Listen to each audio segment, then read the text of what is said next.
Connaissez-vous bien les animaux? Savez-vous ce qu'ils mangent? Où est-ce qu'ils nichent? À plumes ou à écailles? Dans ce jeu, on va tester un petit peu vos connaissances, mais surtout apprendre plein de nouvelles choses.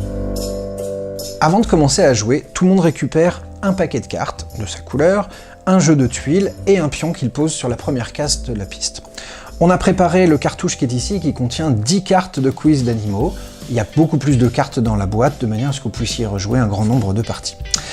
On va pouvoir se lancer, c'est-à-dire qu'on enlève la carte de préparation qui nous permettait de ne pas voir les indices, et c'est parti. On a ici un cerf, une chauve-souris, un rhinocéros et un rongeur, je ne sais pas lequel, mais dans la boîte du jeu, il y a tous les noms pour nous permettre à la fin du jeu d'apprendre et de découvrir tout ce qu'on a pu voir durant la partie.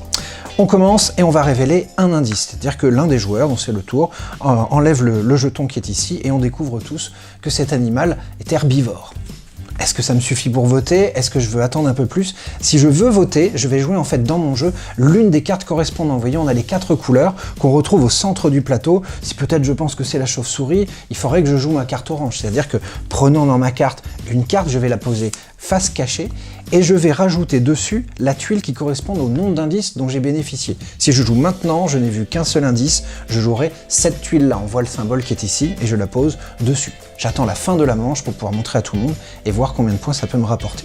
Si par contre je pense que ça ne suffit pas comme indice, j'hésite entre 2 voire même encore 3, eh bien je vais attendre. Un autre joueur va révéler en enlevant un jeton, il va nous montrer un autre indice. Ici on apprend qu'il n'a pas de bec. Vous avez des indices qui désignent quelque chose et d'autres indices qui indiquent le contraire. Pas de bec, mange des herbes par rapport à ce qu'on peut voir ici. Peut-être certains vont se lancer et parier. Au fur et à mesure on donne des indices, mais rappelez-vous, vous allez voir, plus vous bénéficiez d'indices, moins ça vous rapporte de points.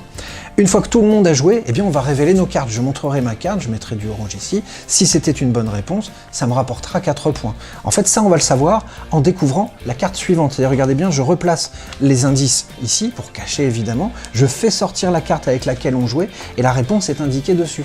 C'était du violet. Il fallait trouver, en fait, ici, le rhinocéros. Tous ceux qui ont joué, en fait, du violet vont pouvoir avancer sur la piste en fonction du nombre de points qui apparaît sur la tuile d'indice qu'ils ont utilisé. Moi, je n'ai pas donné la bonne réponse, je n'avance pas, mais au fur et à mesure, les uns les autres vont pouvoir avancer sur le parcours.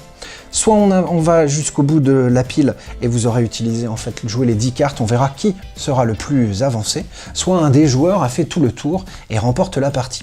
On va pouvoir ajouter, puisque vous avez sûrement vu les cartes de jumelles qui sont ici, un petit peu de truanderie. Dans mon tour, j'ai le droit de défausser une de mes 3 cartes jumelles, et dans ce cas-là, ça me donne le droit de venir voir un indice sans que les autres soient au courant. Puis je joue mon tour normal, et donc je révèle un deuxième indice. Pour tout le monde, ça n'en fait qu'un, alors que moi, je suis déjà au courant de 2 choses. Je peux me lancer pour voter ou pas. À chaque partie, vous allez apprendre plein de choses sur les animaux, mais si vous voulez aller encore plus loin, vous avez dans la boîte du jeu un livret qui vous donne toutes les caractéristiques des 50 animaux qui sont présents dans le jeu.